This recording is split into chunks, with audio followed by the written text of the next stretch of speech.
ഇന്ന് തന്നെ ഡൗൺലോഡ് ചെയ്യൂ. കാണൂ നിങ്ങളുടെ ഫേവറേറ്റ് ഷോസ്. ഇപ്പോഴും മറന്നല്ലേ?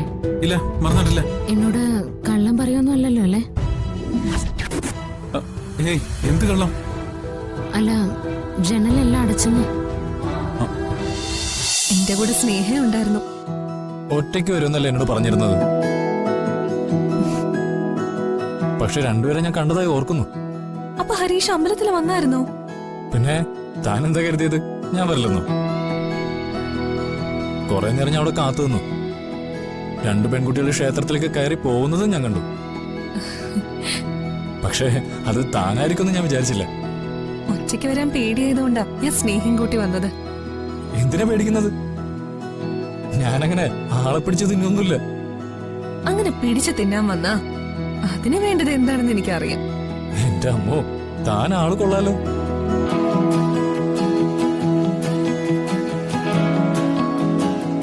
ആ രണ്ടു പേരിൽ ആരാ ഞാനെന്ന് മനസ്സിലായോ? രണ്ടുപേരും സുന്ദരിമാരായിരുന്നു കേട്ടോ. അതുകൊണ്ട് ആരാണെന്ന് വ്യക്തമായിട്ടില്ല. അപ്പോ രണ്ടുപേരും വായി നോക്കിയെന്നർത്ഥം. വഷളൻ. ഹേയ്, അങ്ങനെയല്ല.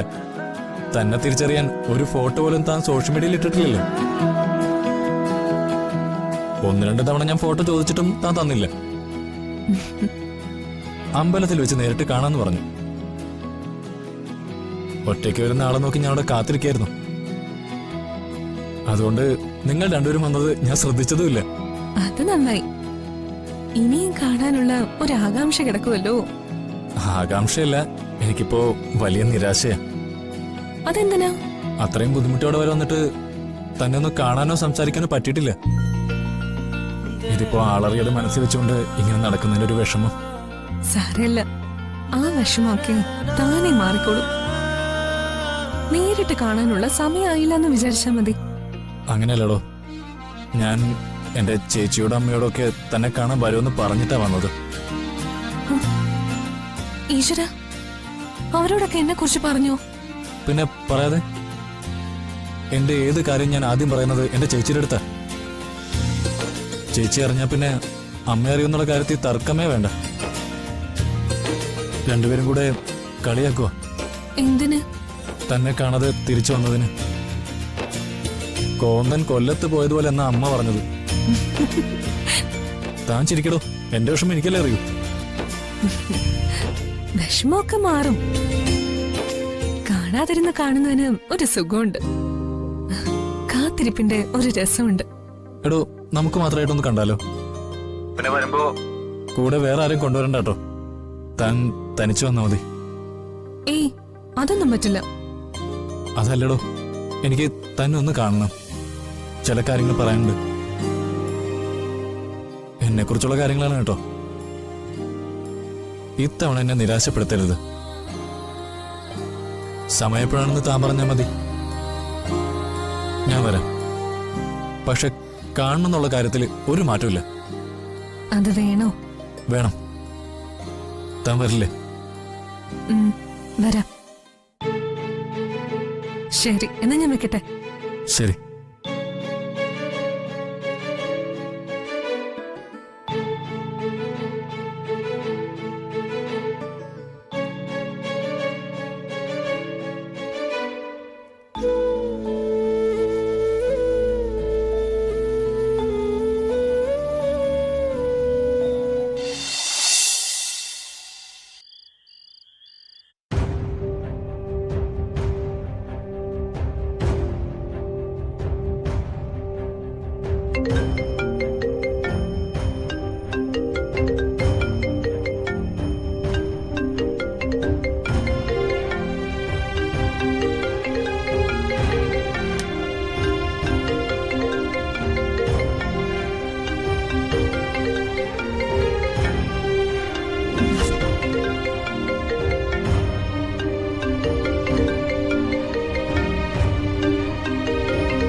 ഹലോ, അർച്ചനെ.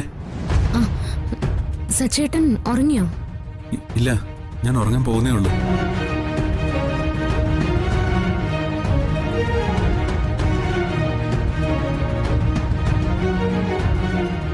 അല്ല, താനെന്താ ഇതുവരെ ഉറങ്ങാതിരുന്നേ? എന്താ സച്ചേട്ടൻ രാത്രി കഴിച്ചത്? ചപ്പാത്തി. ഓ, ആരാ ഇപ്പൊ അവിടെ ചപ്പാത്തി ഉണ്ടാക്കി?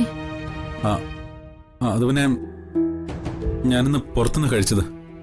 ഇന്നിനി പുറത്തെങ്ങും പോകുന്നില്ലല്ലോ അല്ലേ? എന്താ അങ്ങനെ ചോദിച്ചേ? ഒന്നുമില്ല, വെറുതെ ചോദിച്ചെന്നേ ഉള്ളൂ. ആ പിന്നെ ജനലൊക്കെ മുറുക്കി അടച്ചേക്കണേ, കൊതുക് കയറും. ആ.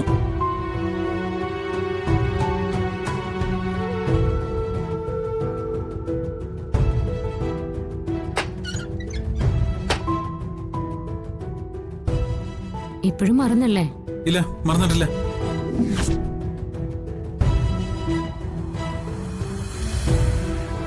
എന്നോട് കള്ളം പറയൊന്നുമല്ലല്ലോ അല്ലേ? ഏയ്, എന്ത് കള്ളം? അല്ല, ജനലെല്ലാം അടച്ചെന്ന്. ആ. ശരി സച്ചേട്ടാ, എന്നാ ഞാൻ വയ്ക്കുവാണേ. ഇനിയും ലേറ്റ് ആവാതെ പോയി കിടന്ന് ഉറങ്ങ.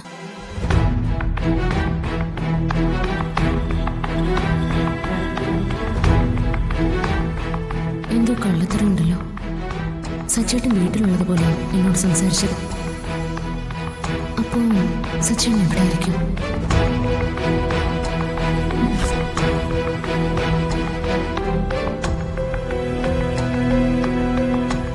ഓ, അത് ശരി. അപ്പൊ നമ്മൾ രണ്ടുപേരും കൂടെ ചെന്നതുകൊണ്ടാ അവൻ നമ്മുടെ മുമ്പിൽ വരാതിരുന്നെ. അവനാള് തരക്കേടില്ലല്ലോ. ഞാൻ ഒറ്റയ്ക്ക് ചെല്ലുമെന്ന് അവൻ വിചാരിച്ചത്. അതുകൊണ്ട് അവൻ നമ്മളെ ശ്രദ്ധിച്ചില്ല.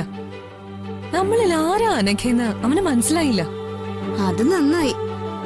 എടി, അന്ന് അവൻ ക്ഷേത്രത്തിൽ വെച്ച് നമ്മൾ രണ്ടുപേരെയും കണ്ടു. പക്ഷെ നമ്മളിൽ ആരാണ് അനഘയെന്ന് അവന് മനസ്സിലാവുന്നില്ല. ഈ പ്രേമിക്കാൻ വരുന്നവരെയൊക്കെ ഒന്നും അങ്ങനെ എളുപ്പത്തിൽ കയറി വിശ്വസിക്കാൻ പറ്റില്ല. അവന്മാരൊക്കെ ആരാ, എന്താ ഉദ്ദേശം? നമ്മൾ ചതിക്കാനാണോ അതോ യഥാർത്ഥത്തിൽ നമ്മളോട് സ്നേഹം തോന്നിയിട്ടാണോ? ഇതൊക്കെ അറിയാതെ കയറി ചെന്ന് ഇവന്മാർക്ക് തലവെച്ച് കൊടുത്താലുണ്ടല്ലോ, അവസാനം നമ്മൾ തേഞ്ഞൊട്ടിപ്പോവും. അതുകൊണ്ട് അതൊക്കെ അറിഞ്ഞിട്ട് മതി അവനെ കയറി പ്രേമിക്കുന്നത്. അതിപ്പോ അറിയാൻ എന്താ മാർഗം? ഒരു മാർഗമുണ്ട്. നമുക്കൊരു ഗെയിം കളിക്കാം. എന്റെ ഗെയിം? എടി, നിന്നെ അവൻ കണ്ടിട്ടില്ലല്ലോ. അതുകൊണ്ട് നീയാണെന്ന് പറഞ്ഞ് ഞാൻ അവന്റെ മുമ്പിൽ ചെല്ലുന്നു, അവനോട് സംസാരിക്കുന്നു. അത് വേണോ? വേണം. നിനക്ക് ലോകപരിചയം കുറവാ, ആളുകളെ കൃത്യമായിട്ട് മനസ്സിലാക്കാനുള്ള കഴിവുമില്ല. ഈ പറയുന്ന ആൾക്കത് ഇഷ്ടം പോലെ ഉണ്ടല്ലോ. ഞാനും ആദ്യം നിന്നെ പോലൊരു പൊട്ടിയായിരുന്നു. പക്ഷെ ഇപ്പൊ എനിക്കതൊക്കെ തിരിച്ചറിയാനുള്ള അനുഭവമൊക്കെ ആയിട്ടുണ്ട്. ഞാൻ ഒറ്റയ്ക്ക് ചെല്ലണമെന്ന് അവൻ പറഞ്ഞിട്ടുള്ളത്. ഓഹോ, അവൻ അങ്ങനെയും പറഞ്ഞോ? അത് നമുക്ക് ശരിയാക്കി കൊടുക്കാം. നമുക്ക് അവൻ അമ്പലത്തിൽ വെച്ചെന്ന് കാണാം. എന്നിട്ട് നീ ഒറ്റയ്ക്ക് പോവാനോ? അത് വേണ്ട, ഞാനും കൂടെ വരും. നീ കൂടെ വന്നോ? എന്നിട്ട് ദൂരെ മാറി നിന്ന് കളി കണ്ടാ മതി. അവന്റെ മുമ്പിൽ നീ പ്രത്യക്ഷപ്പെടുന്നില്ല. പകരം ഞാൻ അവനോട് സംസാരിച്ച് നയത്തിലെ കാര്യങ്ങളൊക്കെ പറഞ്ഞ് മനസ്സിലാക്കാം.